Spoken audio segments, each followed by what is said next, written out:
தீப்பெட்டிக்கு ரெண்டு பக்கம் வரசினாதான் தீ பிடிக்கும். ஆனா இந்த அலெக்ஸ் பாண்டியனுக்கு எந்த பக்கம் வரசினாலும் தீ பிடிக்கும். எங்க பாத்துக்கிட்ட உரசி பாக்குறீங்களா? அவர் திரும்ப உரசினாருன்னு வையி தீ பிடிக்கும். நீ வரலையே.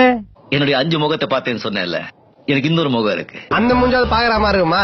முதலாளிங்க தாடி வளர்த்தா பிஸின்னு அர்த்தம், தொழிலாளிங்க தாடி வளர்த்தா பசியன்னு அர்த்தம். டேய் இதெல்லாம் நோட் பண்ணாதீங்கடா ரொம்ப அசிங்கமா இருக்குடா. அவர் வந்து கேட்டாருன்னா 25 வருஷத்துக்கு முன்னாலே எப்படி போனாரோ கபாலி அப்படியே திரும்பி வந்துட்டான்னு சொல்லு. யாரு வந்து கேட்டா?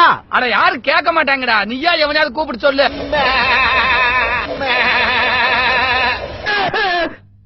என்னடா கரடி கக்கூஸ் போன மாதிரி ஒரு சவுண்ட். இன்னொருத்தருடைய பொண்ணு மேலயும் சொத்து மேலயும் கண்ணு வைக்காத. மர்க்கா மர்க்கா சொல்லு. இன்னொருத்தருடைய பொண்ணு மேலயும் சொத்து மேலயும் கண்ணு வைக்காத. இல்ல நீ யார்? நேத்து என்ன கூலியா வச்சிருந்தா, இன்னைக்கு நடிகன் ஆக்கியிருக்கா, நாளைக்கு நம்ம ஒண்ணு கேட்டா நம்மள அசர வைக்கிற மாதிரி ஒரு பதில் சொல்லுவாரு பாரு, அது நமக்கு இங்க புரியாது, வீட்டுக்கு போனா தான் புரியும். சாப்பிட்ட சாப்பாடுல உடம்பு தங்கிட்டா உடம்பு கெட்டு போயிடும், சம்பாதிச்ச பணத்துல நீங்களே வச்சுக்கிட்டா வாழ்க்கை கெட்டு போயிடும். நானே எத்தனையோ பேரை பாத்துருக்கேன்டா, ஆனா உன்ன மாதிரி வெறும் வாயில வடை சொல்ல நான் பாத்துலடா. எங்க அப்பா நான் எப்போ வருவேன் எப்படி வருவேன்னு யாருக்கும் தெரியாது. ஆனா வர வேண்டிய நேரத்துல கரெக்டா வருவேன். ஒருத்தனை ஏமாத்தணும்னா அவன் ஆசையை தூண்டணும்.